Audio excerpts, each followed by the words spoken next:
लक्ष career academy मध्ये आपले स्वागत आहे। आपण आज जनरल सायन्स या विषयावरती एक महत्त्वाचा मुद्दा घेणार आहोत, जो दरवेळा परीक्षेमध्ये विचारला जातो। सो आधी पुढे जाण्यापूर्वी तुम्हाला सांगते की आपल्याकडे आपली इंटिग्रेटेड ऑनलाइन बॅच अवेलेबल आहे। अधिक माहितीसाठी तुम्ही ते स्कॅन करू शकता ॲप डाउनलोड करण्यासाठी। आणि सायन्स मी स्वतः शिकवत आहे। त्यानंतर आता ह्या बॅचची वैशिष्ट्य काय काय आहेत, तर तुम्हाला ह्या बॅचमध्ये लाईव्ह प्लस रेकॉर्डेड बॅचेस मिळतील। त्यानंतर प्रत्येक विषयासाठी स्वतंत्र अनुभवी शिक्षक सुद्धा आहेत। प्रत्येक विषयाच्या नोट्स तुम्हाला मिळतील, प्रत्येक टॉपिकच्या नोट्स तुम्हाला मिळतील। त्यानंतर तुम्हाला फ्री करंट अफेअर्सच्या मॅगझिन्स अवेलेबल आहेत आणि ह्या कोर्सचा कालावधी तुमचा 1 वर्षासाठी आहे। आणि तुम्हाला बॅचचे अधिक डिस्काउंट मिळवण्यासाठी येणाऱ्या 2 दिवसातच या कोडला स्कॅन करा, ॲप डाउनलोड करा आणि तुम्हाला काही अडचण आल्यास तुम्ही या नंबरवरती कॉन्टॅक्ट करू शकतात। आता आपण सायन्सच्या विषयाचा एक महत्त्वाचा मुद्दा आपण घेणार आहोत, तो म्हणजे सर्क्युलेटरी सिस्टीम, ज्याला आपण रक्ताभिसरण असं म्हणतो। रक्ताभिसरण प्रणाली, सर्क्युलेटरी सिस्टीम। आता ही सर्क्युलेटरी सिस्टीम म्हणजे आपला बायोलॉजी मधला भाग। जसं की आपल्याला सगळ्यांना माहिती आहे की सायन्स या विषयाला जास्त पॉइंट्स असतात, जास्त मार्क्सनी विचारला गेलेला हा टॉपिक आहे। तर रक्ताभिसरण प्रणाली हा दरवर्षी येणारा म्हणजे येणाराच प्रश्न आहे, कंबाईन असो किंवा राज्यसेवा असो। तर बायोलॉजी, फिजिक्स आणि केमिस्ट्री तर सगळ्यात जास्त वेटेज आपल्या सायन्सला दिलेला आहे, राज्यसेवामध्ये पण आणि कंबाईन मध्ये पण। तर राज्यसेवामध्ये 15 ते 20 प्रश्न जनरल सायन्स म्हणजे विज्ञान या विषयावरती विचारले जातात व कंबाईन मध्ये सुद्धा 10 ते 15 प्रश्न हे विज्ञान याच्यावर विचारले जातात, म्हणजे जनरल सायन्स वर विचारले जातात। सो आपण बायोलॉजी, फिजिक्स, केमिस्ट्री हे संपूर्ण एक बॅच रेकॉर्ड केलेली आहे आपली ऑनलाइन। मग ते जसं मी तुम्हाला सांगितलं, लाईव्ह प्लस रेकॉर्डेड दोन्ही लेक्चर्स तुम्हाला तिथे अवेलेबल आहेत व तुम्ही डाउनलोड करू शकता। तो ॲप जो स्कॅन कोड दिलेला आहे त्यावरून तुम्ही डाउनलोड करू शकता। सो आपण आज एका महत्त्वाच्या विषयावरती डिस्कस करणार आहोत, ते म्हणजे रक्ताभिसरण प्रणाली, सर्क्युलेटरी सिस्टीम। आता सर्क्युलेटरी सिस्टीम मध्ये महत्त्वाचा भाग म्हणजे काय, आता सर्क्युलेटरी सिस्टीम, रक्तभिसरण प्रणाली। मग ह्याच्यामध्ये काय काय आहे, तर त्याच्यामध्ये ब्लड वेसल्स आणि हार्ट। ओके, इम्पॉर्टंट आहे। सो या 3 गोष्टींनी आपली रक्ताभिसरण प्रणाली बनलेली आहे, that is blood vessels and heart. So the main important component is heart, म्हणजे हृदय। आपण त्याच्याबद्दल आज शिकणार आहोत। मग हृदय कसं आहे, त्याची रचना कशी आहे, आधी आपण ते जाणून घेऊ आणि मग सर्क्युलेशन कसं होतं आपण ते जाणून घेऊ। तर हृदय आपलं अशा प्रकारे दिसतं। मग ह्याच्यामध्ये 4 कप्पे असतात, ते मी तुम्हाला सांगते। हृदय हा एका स्नायूंनी बनलेला आहे।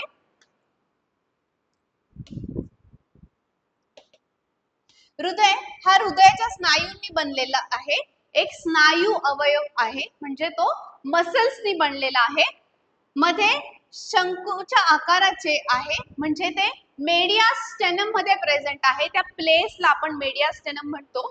तर मेडियास्टेनम म्हणजे काय, 2 फुफ्फुसांमधील जागाला आपण मेडियास्टेनम असं म्हणतो। मग आता महत्त्वाचं आहे की त्याच्यामध्ये 4 चेंबर्स आहेत, म्हणजे 4 कप्पे आहेत। त्याला नाव असे 4 कप्पे आहेत, याला आपण चेंबर्स असं म्हणतो। 1, 2, 3 आणि 4।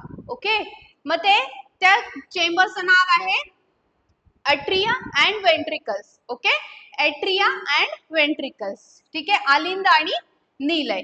मग आता हे काय करतात, आधी मी तुम्हाला एका सिंपल स्लाइड द्वारे दाखवते की कसं आहे ते, मग आपण परत एकदा स्लाइड वाचूया।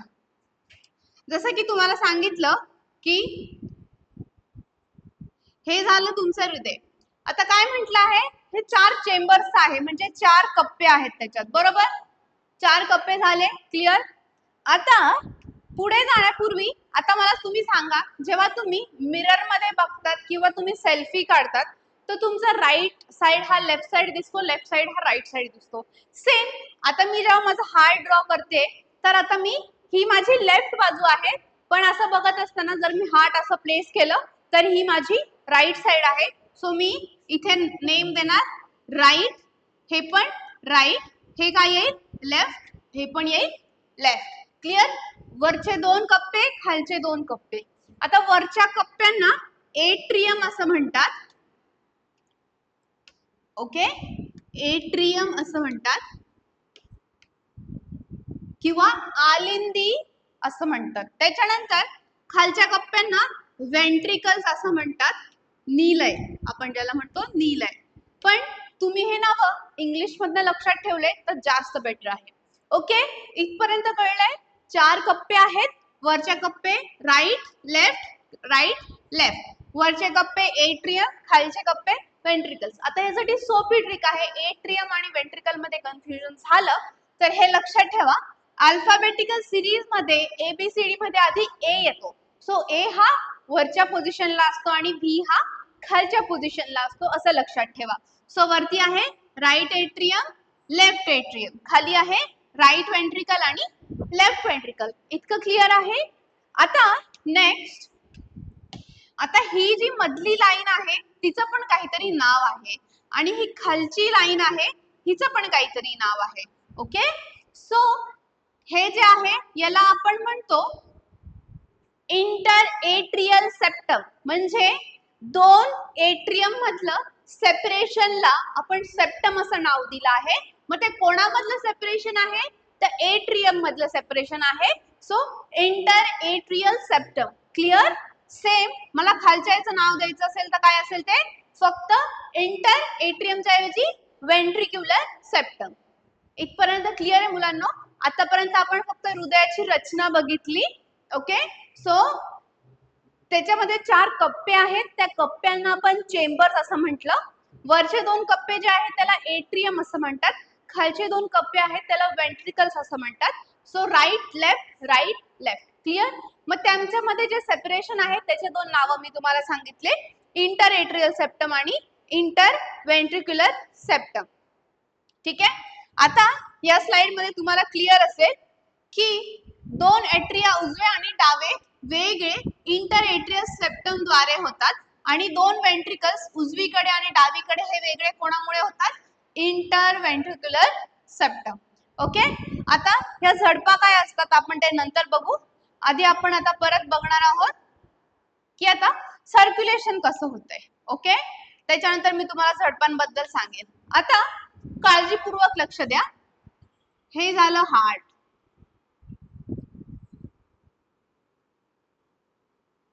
ओके, हे झाले 4 कप्पे. कप्प्यांचे नाव काय काय होते. Right atrium left atrium right ventricle left ventricle. Clear. आता आता हृदयाकडे रक्त काय येतं ते शुद्धीकरण करण्यासाठी येतं, बरोबर.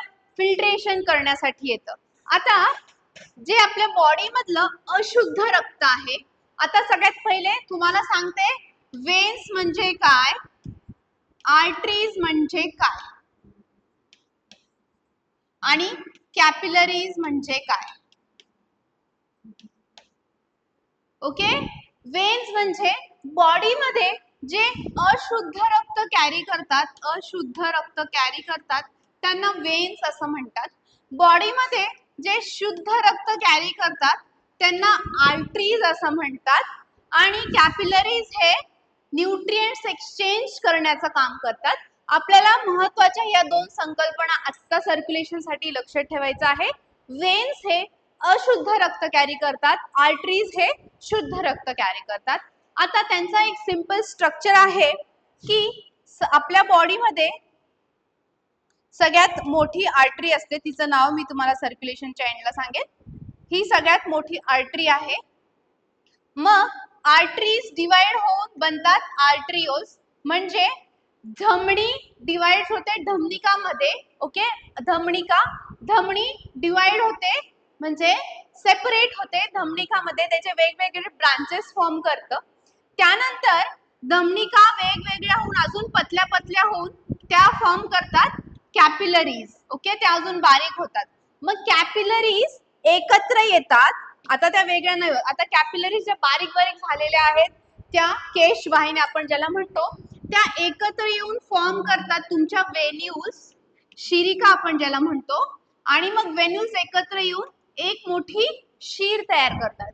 म्हणजे आर्टरीज, तुमच्या धमनी वेगळ्या होतात. एक जाड धमनी आहे ती वेगळी होते आणि त्या धमनिकामध्ये डिवाइड होतात, म्हणजे आर्टरिओस फॉर्म करतात. एक जाड व छोट्या छोट्या छोट्या छोट्या बारीक फॉर्म करतात. मग त्याहून बारीक करायचं असेल तर त्याला अजून आपल्याला डिवाइड करावं लागेल. ओके, सो डिवाइड केलं तर ते काय फॉर्म करतात, केशवाहिन्या म्हणजे कॅपिलरीज. मग आता कॅपिलरीज पासून मला वेन्यूज फॉर्म करायचे आहेत, म्हणजे वेन्यूज म्हणजे शिरिका. मग कॅपिलरीज मधून थोडेसे जाड फॉर्म करायचे. आता मला बारीकच्या जाड करायचे आहेत, म्हणजे मी एकत्र करणार. सो कॅपिलरीज एकत्र येऊन काय फॉर्म करतात, वेन्यूज फॉर्म करतात. मग त्याहून मला अधिक जाड एक वेन शीर तयार करायची आहे. तर मग वेन्यूज एकत्र करून आपण काय तयार करतो, एक मोठी शीर तयार करतो, म्हणजे वेन तयार करतो. ओके, सो असं रक्त इथून जातं. मग कॅपिलरीज मध्ये म्हणजे केशवाहिन्यांमध्ये O2 CO2 चा एक्सचेंज होतो. CO2 वाला ब्लड इकडे जातं, O2 वाला ब्लड इकडे राहतं. ओके, आतासाठी तुम्ही एवढं लक्षात ठेवा. आर्टरीज डिवाइड होतात आर्टरिओज मध्ये, आर्टरिओज डिवाइड होतात कॅपिलरीज मध्ये, कॅपिलरीज एकत्र येऊन फॉर्म करतात वेन्यूज, वेन्यूज एकत्र येऊन फॉर्म करतात वेन. आता आपण बघितलं की वेन्स हे अशुद्ध रक्त कॅरी करतात आणि आर्टरीज हे शुद्ध रक्त कॅरी करतात. पण या दोघांमध्ये एक एक अपवाद आहे, ते मी सर्क्युलेशन शिकवत असताना सांगेन. आता बॉडी मधलं अशुद्ध रक्त तुमच्या राईट, आता सर्क्युलेशन सुरू झालंय मुलांना, व्यवस्थित लक्ष द्या. बॉडी मधलं अशुद्ध रक्त जे आहे ते तुमच्या एट्रियम मध्ये येतं. म्हणजे कोण आणणार आहे अशुद्ध रक्त, कोण आणतं, वेन्स आणतात. सो त्या दोन वेन्सचं नाव आहे, खालच्या वेन्सचं नाव आहे, खालची म्हणजे इन्फिरियर वेना कावा आणि वरच्या वेनचं नाव आहे सुपिरियर वेना कावा. मग ह्या दोघं अशुद्ध रक्त बॉडी मधनं आणतात हार्ट कडे. मग इथे अशुद्ध रक्त फिल करतात. ओके, आता इथे अशुद्ध रक्त आलंय, बट जसं इथे सेपरेशन होतं तसं इथे पण सेपरेशन असायला पाहिजे. जसं की इथे एक सेपरेशनची लाईन होती, सेप्टम आपण त्याला म्हटलं होतं, ज्याच्यामुळे इकड सेपरेशन कशासाठी, इकडचं रक्त इकडे मिक्सअप नको व्हायला म्हणून. सेम आता इथे पण सेपरेशन आहे, त्या सेपरेशनला आपण झडपा असं म्हणतो, व्हॅल्व्ज असं म्हणतो. ओके, झडपा असं म्हणतो, व्हॅल्व्ज असं म्हणतो. तर इथल्या झडपेचं जे नाव आहे ते आहे तुमचं ट्रायकस्पिड व्हॅल्व, म्हणजे ट्रायकस्पिड झडप. ओके, आता हे जेव्हा रक्त इथे साठलं आहे, पूर्ण रक्त आल्यानंतर हे बंद असतं, कारण इकडचं इकडे मिक्सअप नको व्हायला. मग आता ब्लडला राईट एट्रियम मधनं राईट एट्रियम मधलं राईट वेंट्रिकल मध्ये जायचंय. सो त्यावेळेला काय होतं, जसं की तुम्हाला इथे दिसतंय, ही झडप अशी ओपन होते, म्हणजे हे झाकण असं ओपन होतं आणि मग इथून ब्लड वरून खाली जातं राईट वेंट्रिकल मध्ये. क्लिअर, राईट एट्रियम मधनं ब्लड कुठे जातं, राईट वेंट्रिकल मध्ये ब्लड इथे पोहोचतं. कुठल्या झडपाद्वारे जातं, ट्रायकस्पिड झडप. क्लिअर इथपर्यंत. आतापर्यंत आपण काय बघितलं, वेना कॅवा म्हणजे इन्फिरियर आणि सुपिरियर वेन्स जे आहेत मोठ्या बॉडी मधल्या. सुपिरियर म्हणजे वरच्या बॉडी पार्ट्स मधलं अशुद्ध रक्त, खालच्या बॉडी पार्ट्स मधलं अशुद्ध रक्त हे राईट एट्रियम मध्ये जमा झालं. आता त्याला राईट एट्रियम मधनं राईट वेंट्रिकल मध्ये जायचं आहे. मग त्यावेळेला ही ट्रायकस्पिड व्हॅल्व म्हणजे ट्रायकस्पिड झडप आहे ती ओपन होते आणि रक्ताला जाण्यासाठी जागा देते. इथे तुम्हाला दिसत असेल, ही रक्ताला जाण्यासाठी जागा देते, म्हणून इथे ब्लड अशुद्ध रक्त वरून खाली पोहोचतं. ठीक आहे, आता वरून संपूर्ण ब्लड खाली आलं की ही झडप परत बंद होते. ठीक आहे, कारण आता परत खालचं वरती नको जायला. क्लिअर. मग आता ही झडप जेव्हा बंद झाली आहे, आता पुढे काय होतं की आता ही झडप बंद झाली, म्हणजे आता रक्ताचं इथून इथे काम आलं आहे, आता वरती जायचं काम संपलंय. आता इथे परत एक झडप असते, तिला पल्मोनरी व्हॅल्व असं म्हणतात. मग ही व्हॅल्वचं काम काय आहे, इथून अशुद्ध रक्त घेऊन जाते ती कुठे घेऊन जाते? आपल्या लंग्स कडे घेऊन जाते, म्हणजे फुफ्फुसांकडे घेऊन जाते. मग इथे आपलं रक्ताचं शुद्धीकरण होतं. मग हे घेऊन जाणारं मी तुम्हाला सांगितलं, वेन्स हे अशुद्ध रक्त कॅरी करतात, आर्टरीज हे शुद्ध रक्त कॅरी करतात. पण दोघांमध्ये एक एक अपवाद आहे. म्हणजे काय? एक अशी वेन असेल जी शुद्ध रक्त कॅरी करेल आणि एक अशी आर्टरी असेल जी अशुद्ध रक्त कॅरी करेल. हे झाले त्यांचे अपवाद. ओके, मग आता अशी वेन आणि अशी आर्टरी कुठली आहे? तर इथे जी आहे अशुद्ध रक्त कॅरी करून घेऊन जाणारी, त्या आर्टरीचं नाव आहे पल्मोनरी आर्टरी. पल्मोनरी आर्टरी ही अशुद्ध रक्त घेऊन जाते, फुफ्फुसांकडे घेऊन जाते. मग तिथे काय होतं? रक्ताचं शुद्धीकरण होतं. ठीक आहे, इथे काय होतं? रक्ताचे शुद्धीकरण.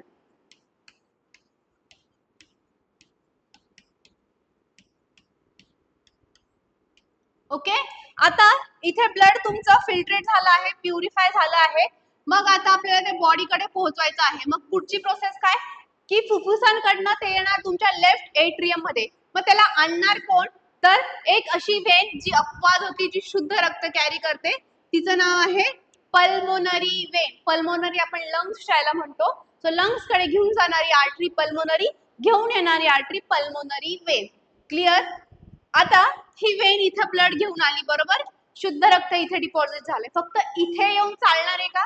तर नाही, आपल्याला ते बॉडीला पोहोचवायचं आहे. सो आता इथून ब्लड खाली उतरणार.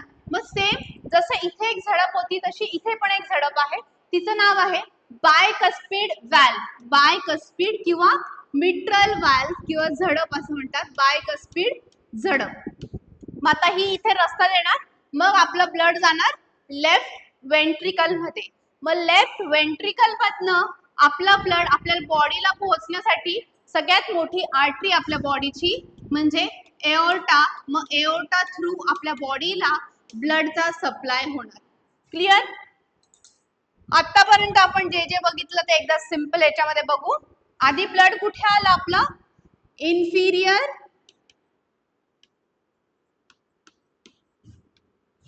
सुपिरियर वेना कॅवा, बरोबर? इथून अशुद्ध रक्त आलं. मग इथून ब्लड कुठे गेलं? तुमच्या राईट एट्रियम मध्ये. म्हणजे अशी सायकल लक्षात ठेव. मग राईट एट्रियम मधनं ते कुठे गेलं? इथे कुठली झडप होती? ट्रायकस्पिड झडप होती. ट्रायकस्पिड झडप. ही इथून कुठे गेला? राईट वेंट्रिकल मध्ये. मग राईट वेंट्रिकल मधनं ते कुठे जातं? आपल्या फुफ्फुसांमध्ये. मग फुफ्फुसांमध्ये शुद्धीकरण होतं, बरोबर? शुद्धीकरण होतं. आणि फुफ्फुसांमधनं ते कुठे जातं? Left atrium. लेफ्ट एट्रियम मधनं लेफ्ट वेंट्रिकल. ह्या दोघांमध्ये कुठली झडप होती? बायकस्पिड झडप किंवा व्हॅल्व. ठीक आहे, लेफ्ट एट्रियम मधनं ती कुठे जाते फायनली? एओर्टा मध्ये. आणि एओर्टा मधनं ती कुठे सप्लाय होते? बॉडी मध्ये. ठीक आहे, हे पूर्ण आपल्या बॉडी मधल्या सर्क्युलेशनचा सिक्वेन्स आहे. आपल्या बॉडी मध्ये डबल सर्क्युलेशन होतं, दुहेरी संचलन. तर दुहेरी का म्हणतात? हार्ट मध्ये होतं एक सर्क्युलेशन आणि एक आपल्या होतं ते लंग्स मध्ये होतं. सो हार्ट मध्ये जे होतं त्याला सिस्टमिक सर्क्युलेशन म्हणतात. मग ज्या प्रक्रिया लंग्स मध्ये होतात त्याला पल्मोनरी सर्क्युलेशन म्हणतात. सो आपल्या बॉडीमध्ये डबल सर्क्युलेशन होतं, दुहेरी संचलन होतं. सो बिकॉज ऑफ हार्ट सर्क्युलेशनला systemic circulation plus pulmonary circulation म्हणजेच बॉडी मधलं डबल सर्क्युलेशन. मग ही कंप्लीट सिक्वेन्स आहे सर्क्युलेशनची. तुम्हाला एक्झाम मध्ये लक्षात ठेवायच्या काय काय गोष्टी आहेत सर्क्युलेशन मध्ये, आता मी तुम्हाला त्या सांगते. तुम्हाला हे खूप वेळा विचारलं जातं एक्झाम मध्ये, रक्ताची सिक्वेन्स कुठून कुठे असते? मग right atrium, right ventricle, left atrium, left ventricle असाही प्रश्न दिला जातो. म्हणजे इथून 1 नंबर 2, मग तुमच्या ऑप्शन्स मध्ये असेल 1, 4 म्हणजे राईट टू लेफ्ट वेंट्रिकल, असे तुम्हाला ऑप्शन सिलेक्ट करायचे आहे. तर तुम्हाला मी याच्यासाठी एक सिंपल ट्रिक सांगते. मुलांना एक गोष्ट नेहमी लक्षात ठेवा, आता जेवढे लेक्चर्स बघत आहे मुलं, त्यांच्यामध्ये किती जण असतील जे राईट हँड वाले असतील, म्हणजे राईट हँड ने लिहिणारे असतील? तर भरपूर जण असतात. काही क्वचित असतात जे लेफ्टी असतात. ओके, सो डॉमिनंट साइड कुठला आहे? राईट साइड आहे. सो ऑलवेज राईट पहिले येणार, म्हणजे आर हा पहिले येणार. मग आर मध्ये ए आणि व्ही मध्ये कुठला फर्स्ट येणार? तर ऑब्विसली ए पहिले येणार. मग आर जर मी सुरू केला आहे, मग नेक्स्ट व्ही आर नी संपेल. मग परत उरला कुठला? लेफ्ट ए घेणार. ए घेणार बिकॉज ए आधी येतो. मग मी व्ही घेणार. ही झाली माझी सर्क्युलेशनची सिक्वेन्स, जे आजपर्यंत भरपूर वेळा विचारला गेलेला प्रश्न आहे. त्याच्यानंतर ह्या ज्या दोन झडपा आहे, म्हणजे इथे एक झडप आहे आणि एक इथे झडप आहे. आता सेम तुम्हाला जे लॉजिक सांगितलं, राईट साइड हा डॉमिनंट असतो. सो ट्राय कस्पिड म्हणजे 3. ट्राय मीन्स 3 आणि बाय म्हणजे 2. सो 3 जास्त मुलं असणार आहे. सो ट्राय कुठल्या याच्यामध्ये येईल?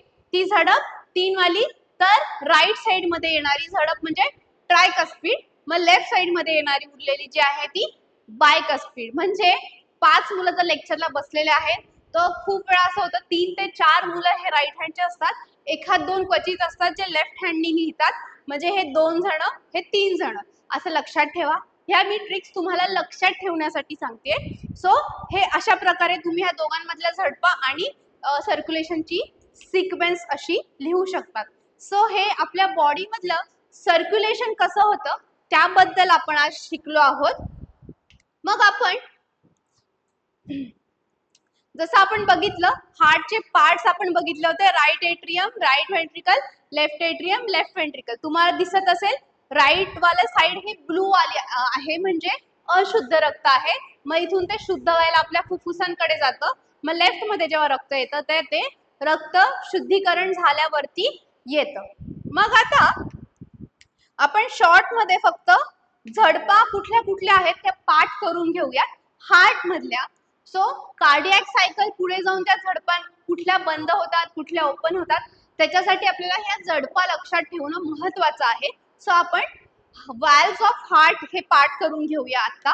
आणि अशा सर्क्युलेशनचा संपूर्ण चॅप्टर आणि बाकी सगळ्या सायन्सच्या चॅप्टर्स मधले टिप्स अँड ट्रिक्स तुम्हाला ह्या लाईव्ह रेकॉर्डेड बॅच मध्ये मिळतील आणि तुम्ही जरूर ती बॅच परचेस करा. त्याच्यामुळे तुम्हाला अशा भरपूर टिप्स अँड ट्रिक्स मिळतील. सो आता मी तुम्हाला जसं सांगितलं की राईट साइड आणि लेफ्ट साइडला झडपा होत्या, बरोबर.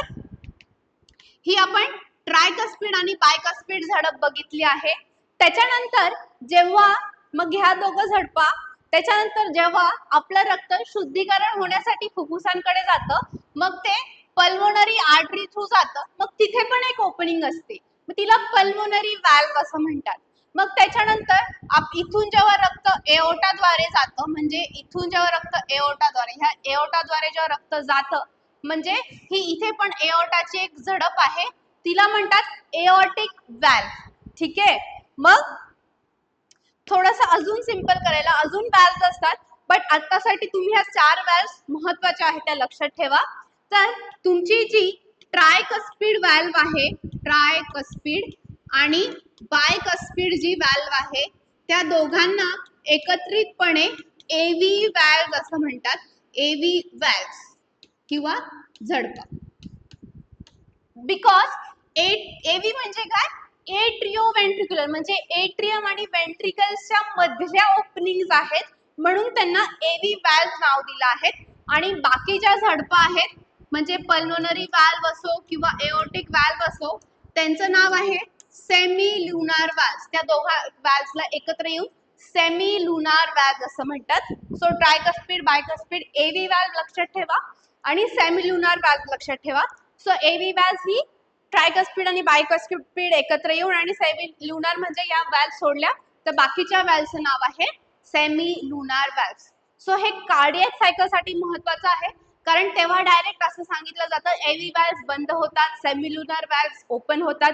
सेमी लुनार व्हॅल्व्स कधी बंद होतात, कधी ओपन होतात, हेही आपल्याला पाठ करायचं आहे. आणि हे अतिशय सिंपल ट्रिक्स मध्ये तुम्हाला आपल्या बॅचच्या रेकॉर्डेड बॅच किंवा लाईव्ह प्लस रेकॉर्डेड बॅच या ऍप मध्ये अतिशय सोप्या भाषेत शिकवलं आहे. आणि मुलांना विश्वास ठेवा, सायन्स हा एक खूप सिंपल टॉपिक आहे. खूप मुलांना तो डिफिकल्ट वाटतो, तुमचं सायन्स बॅकग्राऊंड असो, आर्ट्स असो किंवा कॉमर्स असो, आपल्या ह्या बॅचमध्ये तुम्हाला अजिबात असं जाणवणार नाही, कारण आपण एकदम मुळापासून रूट पासून शिकवतो. ज्यांचं आर्ट्स बॅकग्राऊंड असेल किंवा कॉमर्स असेल त्यांनाही ते खूप इझिली कळेल. अशा लँग्वेजमध्ये आपण जसं याला सिम्पल ट्रिक्स घेऊन शिकवलं, तसं आपण प्रत्येक कॉन्सेप्ट प्रत्येक ट्रिक सोबत शिकवलेला आहे, जेणेकरून तुम्हाला कॉन्सेप्ट एकदम पक्क्या क्लिअर झाल्या, मग क्वेश्चन तुम्हाला आडवा तिरपा कसाही विचारला तरी पण उत्तर देता येतं. आणि आयोग कधी पण सरळ प्रश्न विचारत नाही. आणि तुम्हाला आपल्या बॅच बद्दल अधिक माहितीसाठी तुम्ही या स्कॅन कोडद्वारे स्कॅन करू शकतात आणि माहिती घेऊ शकतात. या सगळ्या स्कॅन कोड्स वरती तुम्हाला अधिक माहिती मिळेल. धन्यवाद मुलांनो.